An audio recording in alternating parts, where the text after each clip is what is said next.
வணக்கம்.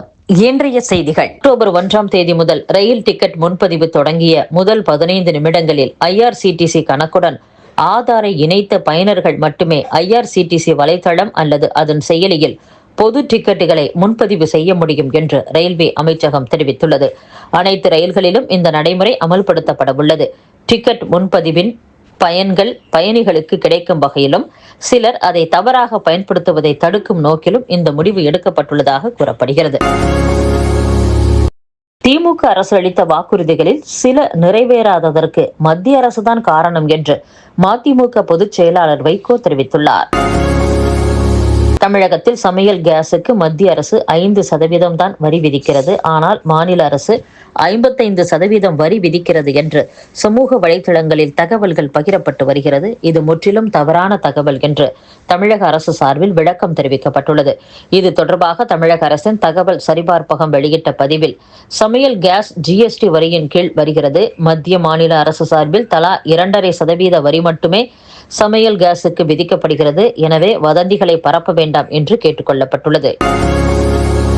நடிகர் விஜய்க்கு வரும் கூட்டம் எல்லாம் ஓட்டாக மாறாது என்று அமைச்சர் ஐ. பெரியசாமி கூறியுள்ளார். 2026 தேர்தலை பொறுத்தவரையில் முதலமைச்சர் மு.க.ஸ்டாலினுக்கு போட்டி யாரும் இல்லை என்றும் அமைச்சர் ஐ. பெரியசாமி கூறியுள்ளார். நாட்டின் துணை ஜனாதிபதியாக தமிழகத்தைச் சேர்ந்த சி.பி. ராதாகிருஷ்ணன் பொறுப்பேற்ற நிலையில் மத்திய அரசுக்கு நெருக்கமான ஐஏஎஸ் அதிகாரி அமித் கரே அவரது செயலாளராக நியமிக்கப்பட்டுள்ளார். மத்திய அரசிடம் கலந்து ஆலோசிக்காமல் தன்னிச்சையாக சில முடிவுகளை எடுத்ததன் காரணமாகவே ஜெகதீப் தன்கர் துணை ஜனாதிபதி பதவியில் இருந்து ராஜினாமா செய்ய நேரிட்டதாக அரசியல் வட்டாரங்கள் தெரிவிக்கின்றன.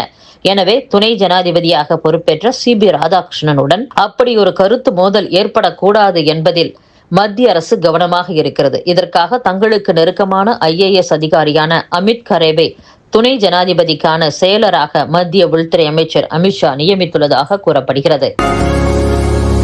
இந்திய பெருங்கடலில் கண்காணிப்பு மற்றும் நீர்மூழ்கி கப்பல் நடமாட்டத்தை கண்டறியும் வகையில் 35,000 கோடி ரூபாய் மதிப்பில் அமெரிக்காவிடம் இருந்து B-8 ரகத்தைச் சேர்ந்த 6 கண்காணிப்பு விமானங்களை இந்தியா வாங்குகிறது. இதற்கான ஒப்பந்தத்தை இறுதி செய்ய அமெரிக்க பிரதிநிதிகள் குழு இன்று டெல்லி வந்துள்ளது. சிந்து நதிநீர் ஒப்பந்தத்தில் பாகிஸ்தானுக்கு வழங்க வேண்டிய நீரை நம் நாட்டில் பற்றாக்குறையுள்ள மாநிலங்களுக்கு திருப்பிவிட மத்திய அரசு நடவடிக்கை எடுத்து வருவதாக மத்திய ஜல்சக்தி துறை அமைச்சர் C.R. பாட்டீல் தெரிவித்துள்ளார். அமெரிக்காவின் வரி விதிப்பால் ஆந்திராவில் இறால் ஏற்றுமதியில் 25,000 கோடி ரூபாய் அளவுக்கு இழப்பு ஏற்பட்டுள்ளதாக அம்மாநில முதலமைச்சர் சந்திரபாபு நாயுடு கவலை தெரிவித்துள்ளார்.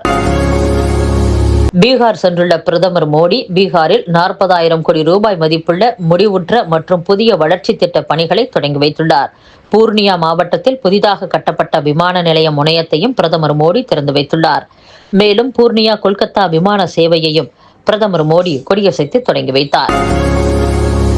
இனி பாஜக தலைமையிலான தேசிய ஜனநாயக கூட்டணியை விட்டு எப்போதும் விலக மாட்டேன் என பிரதமர் மோடி முன்னிலையில் பீகார் முதலமைச்சர் நிதிஷ்குமார் உறுதியளித்துள்ளார்.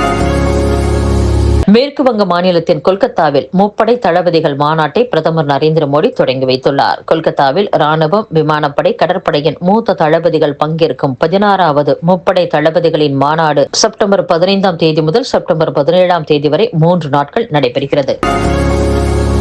வடகொரியாவின் எச்சரிக்கையை மீறி கூட்டு போர் பயிற்சியை தென்கொரியா தொடங்கியுள்ளது. அமெரிக்கா, ஜப்பான் ஆகிய நாடுகளுடன் இணைந்து நடைபெறும் பயிற்சி வரும் 19ஆம் தேதி வரை நடைபெறவுள்ளது.